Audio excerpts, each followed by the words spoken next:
Price تو پے تب کریں گے اگر ہم نے کوئی غلطی کی اس دفعہ. اور میں آپ کو بتا دیتا ہوں کہ وہ کیا کرنے جا رہے ہیں اور ہم کیا غلطی کر سکتے ہیں جو ہمیں نہیں کرنی چاہیے. دیکھیں اس وقت وہ جو پریشر ڈال رہے ہیں وہ ہمیں ڈرانے کے لیے، دھمکانے کے لیے، مرعوب کرنے کے لیے ہو رہا ہے، لیکن اصل کام انہوں نے کرنا یہ ہے وہ ایک دم آ کے آپ کے ساتھ پیار محبت گانٹھیں گے. اور آپ دیکھ لیں، میری بات آپ لکھ لیں، یہ صرف 1 مہینے 2 مہینے کی بات ہے. وہ دوبارہ آئیں گے ہمارے پاس اور کہیں گے، اور یہ سارا پریشر جو بلڈ کر رہے ہیں وہ اس وقت جو باتیں وہ منوانا چاہیں گے. اور وہ کیا منوانا چاہیں گے؟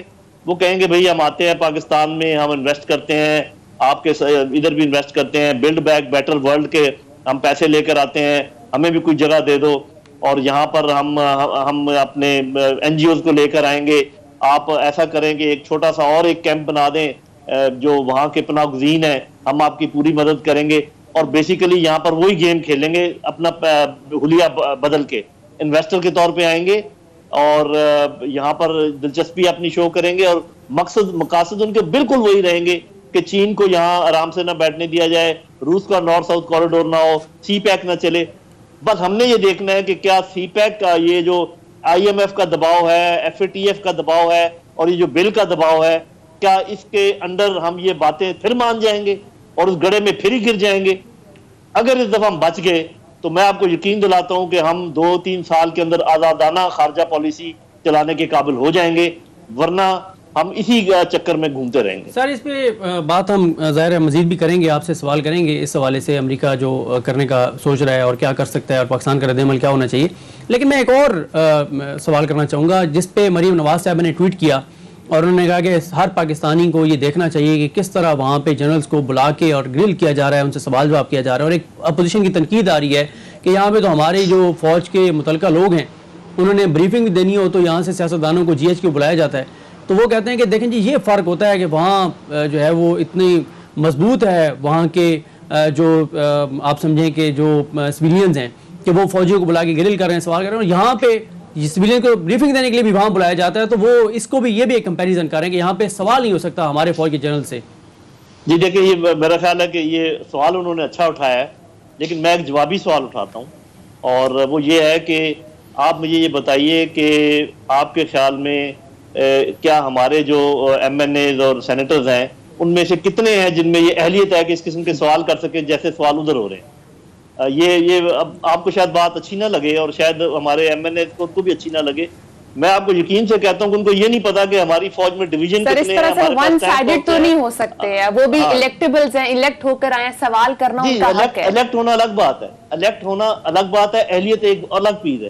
اگر آپ نے مثال کے طور پہ مجھ سے سوال پوچھنا ہے تو اگر آپ کو یہی نہ پتا ہو کہ جو آپ سوال کر رہے ہیں اس کی بنیاد کیا ہے، وہ کیا چیز ہے، تو پھر آپ کیا سوال. مثال کے طور پہ ابھی میں یہ بات کہنا نہیں چاہ رہا تھا، آپ اپنے ڈیفنس منسٹر جو ابھی آپ کے حالیہ ڈیفنس منسٹر ہیں ان سے پوچھ لیں کہ ہمارے پاس جہاز کتنے ہیں.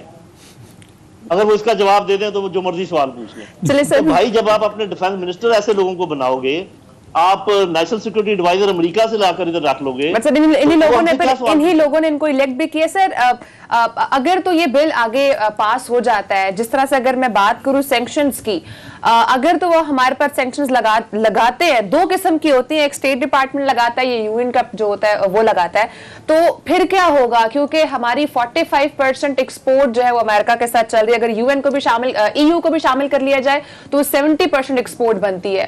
تو پھر کیا ہم اس چیز کے تیار ہیں کہ اگر اس طرح کی کوئی سینکشنز لگتی ہیں تو ہم وہ اس کا جو ہے وہ سدباب کر سکیں گے؟ جی دیکھیں، سینکشنز ہوتی تو بہت بری چیز ہے اور اس میں بہت تکلیف سے ملک گزرتے ہیں، لیکن پھر آپ نے دیکھا کہ میں چند ملکوں کا نام لے دیتا ہوں. کیوبا شروع سے سینکشنڈ ہے امریکہ کے تحت، ایران کتنے سالوں سے سینکشنڈ ہے، وینزویلا سینکشنڈ ہے، نارتھ کوریا سینکشنڈ ہے، اور بھی ممالک سیمی سینکشنڈ ہیں. ہم پر جب بھی سینکشنیں لگی ہیں اس کا ہمیں یہ فائدہ ہوا ہے کہ ہم نے اپنے معاملات کو سدھارنے کی کوشش کی ہے، تھوڑا سا خود کفالت کی طرف گئے ہیں. تو مجھے تو ایسے لگتا ہے کہ جیسے وہ پنجابی میں کہتے ہیں نا کہ پیچھے سے ٹھڈا لگا اور کب سیدھا ہو گیا. تو مجھے لگتا ہے سینکشنز ہمارے اوپر یہی معاملہ کریں گے. یہ جب ہمیں کک لگے گی تو ہمارا کب انشاءاللہ سیدھا ہو جائے گا. ہم چین، روس، ترکی، ایران، سینٹرل ایشین کنٹریز، کچھ ساؤتھ امریکہ کے کنٹریز، کچھ اور ہمارے ایسے ممالک ہمیں مل جائیں گے جہاں ہم اپنے لیے کوئی نہ کوئی جگہ تلاش کر لیں گے. میں یہ نہیں کہتا کہ سینکشن اچھی چیز ہے، ہمارے پاس متبادل ہے، متبادل ہے، اور اس کے لیے ابھی سے ہمیں تیاری کرنی چاہیے. لیکن میں آپ کو جو بات بتا رہا ہوں نا, یہ آپ کو ڈرا رہے ہیں, اور بنیادی طور پہ آنا انہوں نے پھول لے کر ہے, اور وہ بس پھول ہم سونگ نہ لیں ورنہ ہم بے ہوش ہو جائیں گے. جن صاحب یہ بتائیں کہ بہت سے لوگ یہ سمجھتے ہیں کہ خان صاحب کو ایبسولوٹلی ناٹ نہیں کہنا چاہیے تھا, قبل از وقت نہیں کہنا چاہیے تھا, امریکہ تو یہ بات ہی نہیں کر رہا تھا, اس کو ہم نے ناراض کر دیا غیر ضروری طور پر, تو اس کا بھی یہ نتیجہ ہے, اس کو شکست بھی ہوئی, پھر وہ اپنا غصہ نکال رہا ہے. تو پرائم منسٹر کا جو ایبسولوٹلی ناٹ ہے, کچھ لوگ یہ سمجھتے ہیں یہ بھاری پڑ سکتا ہے خدا نہ خواستہ پاکستان کو. دیکھیں, جب کوئی پرائم منسٹر ہوتا ہے کسی ملک کا تو وہ صرف ڈپلومیسی نہیں دیکھتا, وہ اپنے ممالک کے لوگوں کو بھی دیکھتا ہے, اور وہ آگے سے جس ملک کا رویہ ہے اس کو بھی دیکھتا ہے.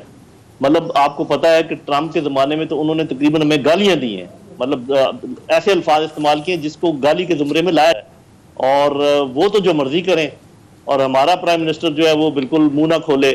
اس پر تو میں کہتا ہوں کہ ٹھیک. ہاں, البتہ جب انہوں نے کہہ دیا تھا ایبسولوٹلی ناٹ, اس کے بعد پھر میڈیا پہ اس کو ملٹی پلائی کرنے کی ضرورت نہیں تھی. ایک بات کہی جاتی ہے, اس کے بعد اس کو ڈیمپن کرنے کی ضرورت ہوتی ہے, بجائے اس کو بلا. ہوا یہ ہے ہمارے ہاں کہ ایک تو انہوں نے کہا ایبسولوٹلی ناٹ, میرا خیال ہے بالکل ایج کے اوپر یہ بات ہے. نہ میں اس کو کہتا ہوں کہ یہ انہوں نے زیادتی کی ہے, نہ میں کہتا ہوں کہ اس کو اس سے نیچے رکھنا چاہیے تھا, وہ تو پہلے ہم نے بہت رکھ کے دیکھ لیا. وہ امریکنز جو ہیں اور کچھ ویسٹرن ممالک زبان ہی یہ والی سمجھتے ہیں جو ہمارے پرائم منسٹر نے استعمال کی ہے, لیکن اس کو میڈیا پہ پھر زیادہ ملٹی پلائی کرنے کی ضرورت نہیں تھی. پھر ہمیں ڈپلومیسی کے ذریعے اس کو ڈیمپن کرنا چاہیے تھا, وہ نہیں ہوا. اس بات سے میں آپ کے ساتھ اتفاق کرتا ہوں. سر, افغانستان کی سچویشن سے لنک کریں تو وہاں پر ابھی کہا یہ جا رہا ہے, یو این نے بھی کہا ہے کہ ہیومینٹیرین کرائسس وہاں پر بہت زیادہ ہو سکتا ہے, تو اس کو کس طرح سے کاؤنٹر کیا جائے گا؟ جی دیکھیں, میرے اپنے اندازے میں تو یہ ہے کہ جو ممالک مدد کرنا چاہتے ہیں افغانستان کی, ان کو چاہیے کہ مل کر ایک اپنے آپس میں مشاورت کریں. اور پھر یہ بل پیش ہو گیا تو پھر کوئی کیسے مدد کرے گا؟ جی, بل پیش پاکستان کے لیے ہوا ہے. مطلب وہ چین کا کیا بگاڑ لیں گے؟ اگر وہ چین معاونت کرتا ہے یا روس معاونت کرتا ہے تو کیا کر لیں گے؟ ہم نے صرف یہ دیکھنا ہے کہ اگر ہم معاونت, لوگ پوچھتے ہیں کہ جی اگر ہم مان لیں گے, تسلیم کر لیں گے تو کیا فرق پڑے گا؟ فرق یہ پڑے گا کہ جو امبیسیز ہیں ماسکو میں, بیجنگ میں, پاکستان میں, انکرا میں, وہاں پر جو سٹاف ہے اور جو وہاں پر امبیسڈرز ہیں, وہ ابھی نئی حکومت اپنے پسند کے بھیجے گی, اور وہاں سے لوگ اٹھا لیے جائیں گے.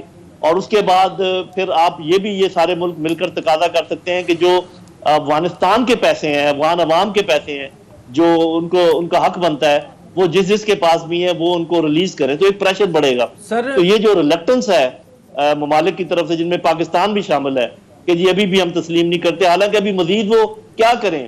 افغان طالبان جس قسم کی انکلوسیو حکومت وہ بنا سکتے تھے انہوں نے بنا دی. اب اگر آپ یہ کہیں کہ اشرف غنی کو شامل کر لیں اس میں, یا کارزائی کو شامل کر لیں, تو یہ تو ایسے ہے کہ آسمان پر پہنچنے والی بات ہے, چاند پر کمندیں ڈالنے والی بات ہے. یہ تو ہونا نہیں ہے. سر یہ جہاں تک جہاں تک خواتین کے آپ کی ہونی چاہیے منسٹرز, تو 100 ممالک ایسے ہیں جہاں خواتین منسٹرز نہیں ہیں. آپ سب سے جو بیکورڈ سوسائٹی ہے اس سے آپ ڈیمانڈ کر رہے ہیں کہ جی آپ کے پاس خواتین منسٹر کیوں نہیں ہے. تو یہ تو وہ نہ کرنے والی باتیں ہیں کہ ان کو آپ موقع دیں, ان کی آپ مدد کریں, تاکہ وہ یہ سارے کام جو آپ ان سے ایکسپیکٹ کر رہے ہیں ان کے لیے کرنے آسانی ہو. اس کے لیے ان کو تسلیم کرنا ضروری ہے. جی سر یہ بتائیے گا کہ ظاہر ہے ہمیں یہ نظر بھی آ رہا ہے کہ اس وقت ہم چین کے مین اتحادیوں میں سے ہیں, اور چین کا بھی جو ہے وہ ظاہر ہے مین ایک اسٹیک بھی ہے اس خطے میں, سی پیک کی وجہ سے, بی آر آئی کی وجہ سے, اور وہ بھی افغانستان میں ان کا بھی وہی ایک وہ چاہتے ہیں جو پاکستان چاہتا ہے. یعنی پاکستان واضح طور پر کہے یا نہ کہے, لیکن پاکستان چین کے کیمپ میں کھڑا ہوا ہے. ایک طرف امریکہ جو ہے وہ بھارت کو بہت زیادہ سپورٹ کر رہا ہے ہر طرح سے, ان کو دفاعی سطح پہ بھی, سفارتی سطح پہ بھی, ہر معاملے میں سپورٹ کر رہا ہے. تو اگر کل کو امریکہ کی جانب سے کوئی پابندیاں لگتی ہیں اور پاکستان پہ خدا نہ خواستہ کوئی مشکل وقت آتا ہے, تو کیا چین اسی طرح سے پاکستان کے ساتھ کھڑا ہوگا جس طرح امریکہ بھارت کے ساتھ کھڑا ہے؟ اور یہ نہ ہو کہ ہم چین کے اتحادی ہونے کی وجہ سے کنسیکوینسز بھی فیس کریں, مشکلات کا بھی سامنا کریں, اور پھر چین جو ہے وہ اس طرح سے ہمیں سپورٹ نہ کرے جس طرح سے وہ امریکہ جو ہے وہ بھارت کو کر رہا ہے. جی, میں تھوڑی دیر پہلے جس ڈپلومیسی کا ذکر کر رہا تھا, دیکھیں ڈپلومیسی ایسی ہونی چاہیے کہ جب پیاز اور جوتے کھانے میں سے آپ کے پاس کوئی آفر ہو تو آپ ایک چیز کھا لیں, یا پیاز کھا لیں یا جوتے کھا لیں. لیکن اگر آپ کی ڈپلومیسی ایسی ہو کہ آپ جوتے بھی کھائیں اور بعد میں پیاز بھی کھائیں, تو یہ میرا خیال کوئی اچھی ڈپلومیسی نہیں ہے. تو یہ میں آپ سے اگری کروں گا کہ ہمیں یہ فیصلہ کر لینا چاہیے کہ ہم کس کے اتحادی ہیں اور کس کے اتحادی نہیں ہیں. کیا یہ دونوں کشتیوں میں پاؤں رکھ کے ہم آگے چل سکتے ہیں؟ کہ ویسے تو آپ کو پتا ہے کبھی جس بھی ڈپلومیٹ سے بات کریں گی نا وہ یہ کہے گا جو ابھی میں کہنے والا ہوں، یار یہ زیرو سم گیم نہیں ہوتی، یہ سب کے ساتھ آپ نے تعلقات رکھنے. بھائی ٹھیک ہے، اگر ممکن ہو تو آپ سب کے ساتھ تعلقات رکھیں، لیکن اگر دو بڑے حریفوں کے ساتھ آپ تعلقات رکھنے میں ناکام ہوتے ہیں تو میک اپ یور مائنڈ، فیصلہ کریں کہ آپ نے کس کے ساتھ تعلقات رکھنے ہیں. اگر آپ نے ایسا کیا پھر تو آپ پک جائیں گے، آپ بچ سکتے ہیں. لیکن اگر آپ نے یہ کوشش کرتے رہے کہ امریکہ کسی نہ کسی طریقے سے خوش ہو جائے تو چین کی تھوڑی سی ناراضگی بھی مول لے لے تو چین بھی سوچے گا کہ جب موقع تھا تو آپ نے ہمارا کتنا ساتھ دیا، اور جب اب وہ بالکل انہوں نے جھنڈی کرا دی تو اب ٹوٹل ہمارے پاس آنا چاہ رہے ہیں. تو آپ فیصلہ کر لینا بھائی کہ آپ کو نظر، اب یہ انالیسس جو آپ اور میں بیٹھ کے کر رہے ہیں ہمیں نظر آ رہا ہے آگے کیا ہونے والا ہے، اگلے چند مہینوں میں ہونے والا ہے. تو آج جو فیصلے ہونے ہیں وہ کرنے چاہیے نا ہمیں. جنرل صاحب عام کوشچن جو ہے وہ پابندیاں نہ بھی لگے، FATF کے ذریعے ہو سکتی ہے، ہو بھی رہی ہے، IMF کے ذریعے ہو سکتی ہے، ہو بھی رہی ہے. تو یہ کہاں تک معاملہ جاتا دکھائی دے رہا ہے؟ یعنی یہ ساری چیزیں ہماری معیشت کو بھی امپیکٹ کر رہی ہیں. جی آپ صحیح کہہ رہے ہیں. اصل میں جو مجھے ٹرین آف ایونٹس جو نظر آ رہا ہے وہ یہ ہے کہ یہ ابھی ہم جس ٹائم سے گزر رہے ہیں یہ دباؤ کا ٹائم ہے. اس دباؤ کے تحت وہ ہم سے 2-3 ایکسپیکٹیشن کر رہے ہیں. ایک تو یہ کہ ہم تسلیم نہ کریں افغانستان کو کسی بھی صورت میں، اور جو ان کا بیانیہ ہے دو جس میں چیزیں ہیں کہ جی انکلوسیو گورنمنٹ ہونی چاہیے اور وہاں پر ٹیررزم ختم ہونا چاہیے. ارے بھائی ٹیررزم ختم ہونے میں تو ٹائم لگے گا، ان کی مدد کریں گے تو ختم ہوگا نا، خود بخود تو ختم نہیں ہوگا. انکلوسیو وہ اس سے زیادہ ہو نہیں سکتے. یہ پریشر کا ٹائم ہے. اس کے بعد جیسے میں نے کہا کہ ایک پیار محبت کا وقت آنے والا ہے جو 2 مہینوں میں آپ مجھے ضرور بلائیے گا پروگرام میں جب وہ وقت آئے. اس کے بعد اگر ہم نے وہ باتیں ان کی نہ مانی جو کہ میں سجیسٹ کر رہا ہوں کہ یہ نہ مانی جائے، تب ہمارے پاس وہ مشکل وقت آنے والا ہے جس کا آپ ذکر کر رہے ہیں.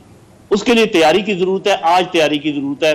ہمیں مختلف اپنے دوستوں سے بات چیت کرنی چاہیے کہ اس قسم کا وقت آ رہا ہے، ہم کیا کریں گے، آپ کیا کریں گے، اس کے لیے تیاری کریں، پیش بندی کریں. ابھی یہ تو نہیں ہو سکتا کہ ایک آفت آپ کے اوپر آنے والی ہے تو آپ آنکھیں بند کر لیں یا آپ کہیں کہ یا اللہ اللہ میں سے دعا کرنا شروع کر دیں. یہ نہ ہو، وہ دعا بھی ضرور کریں آپ، لیکن عقل سے کام لیں، اور جو آگے آنے والے سخت حالات آپ کو نظر آ رہے ہیں ان کے لیے آپ پیش بندی کریں. لیکن مجھے یہ خدشہ ہے جب وہ پیار آپ کے ساتھ بڑھائیں گے اور FATF اور IMF کی باتیں کریں گے، مجھے لگتا ہے کہ کہیں ہم دوبارہ اسی گڑھے میں نہ گر جائیں. جیسا صاحب کہا یہ جا رہا ہے کہ طالبان اب وہ نہیں رہے اور اب طالبان بدل چکے ہیں، تو دنیا کو ان کو ایکسیپٹ بھی کرنا چاہیے، ان کو ایک موقع دینا چاہیے. لیکن ریسنٹلی ایک جو خبر سامنے آئی وہ یہ آئی ہے کہ طالبان نے داڑھی نہ منڈوانے کا فیصلہ کیا. یعنی کہ جہاں پر بھی ان کو یہ پتا چل گیا ہے کہ یہاں پر داڑھی کاٹی جا رہی ہے تو وہاں پر جو ہے وہ اس شاپ والے کو سزا دی جائے گی. تو اگر اس طرح کی چیزیں اگر ہمارے سامنے آ رہی ہوں گی، اس طرح خبریں سامنے آئیں گی، تو آپ کو کیا لگتا ہے کہ دنیا ان کو ایکسیپٹ کر سکے گی؟ دیکھیں یہ ڈیپینڈ کرتا ہے کہ ماریہ صاحبہ خبریں کہاں سے آ رہی ہیں اور آپ کے کان کن خبروں کو سن رہے ہیں. افغانستان سے آ رہی ہے. جس طریقے سے سب کو معاف کیا ہے، جس طریقے سے ان کے ٹی وی کے اوپر خواتین اینکرز آج بھی ہیں، جس طریقے سے ان کی خواتین جلوس بھی نکال رہی ہیں اور وہ نکالنے دیا جا رہا ہے، اس کی تو بات کم ہوتی ہے اور اس کی بات بہت ہوتی ہے. یہ خبر میں نے بھی سنی ہے، میں اس پہ یقین نہیں کرتا. اگر کسی نے خود جا کے دیکھا ہے، ہمارے دیکھیں لوگ جا رہے ہیں نا، اینکرز ادھر جا رہے ہیں، وہ فوٹوگرافی کر کے آئیں گے، یہ دیکھیں جی کہ یہ دکان ہے یہاں پہ منع کر رہے ہیں. تو یہ ایک آندھی ہے. جنرل صاحب کی یہ بات بالکل درست ہے. جب سے یہ فال آف کابل ہوا اس کے بعد سے جنرل صاحب جو انٹرنیشنل میڈیا ہے، خاص طور پہ وہ میڈیا آؤٹلیٹس جن کی اردو سروس پاکستان میں ہے، وہ ایک خاص رنگ دے رہے ہیں خواتین کے حوالے طور پہ، ہیومن رائٹس کے حوالے سے خاص طور پہ، لوگوں کے غیر محفوظ ہونے کے حوالے سے خاص طور پہ. یہ بالکل جنرل صاحب کی بات یہ بالکل درست ہے کہ یہ بھی دیکھنا چاہیے کہ خبریں آ کہاں سے رہی ہیں، یہ خاص تصویر پیش کی جا رہی ہے وہاں